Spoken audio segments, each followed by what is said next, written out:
पालघरमध्ये अत्यंत निर्घृणपणे दोन ज्येष्ठ नागरिकांची हत्या केल्याची धक्कादायक घटना कुडण येथे घडली असून हत्या करून आरोपी फरार झाला। त्यानंतर आरोपीचा शोध घेण्यासाठी पोलिसांची पथके रवाना करण्यात आली। दलदल परिसरात लपून बसलेल्या या आरोपीला अवघ्या काही तासातच पोलिसांनी स्थानिकांच्या मदतीने अटक केली। पालघर तालुक्यातील कुडण येथे एका अज्ञात इसमाने दोन ज्येष्ठ नागरिकांवर हल्ला करून निर्घृणपणे त्यांच्या हत्या केल्या।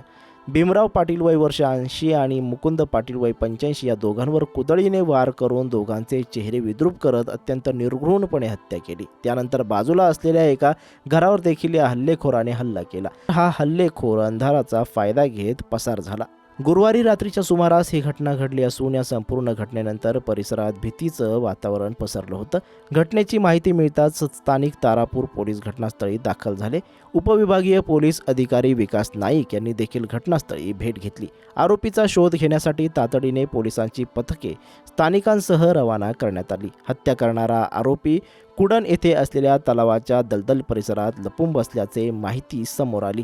त्यानंतर पोलिसांनी स्थानिकांच्या मदतीने या हत्या करणाऱ्या आरोपीला गुरुवारी रात्री 11:30 वाजताच्या सुमारास अटक केली। दोन व्यक्तींची निर्घृणपणे हत्या करणारा व्यक्ती माथेफिरू असल्याचा अंदाज व्यक्त करण्यात आला असून गेल्या 2 दिवसांपासून तो गावात फिरत असल्याचं देखील कळतंय।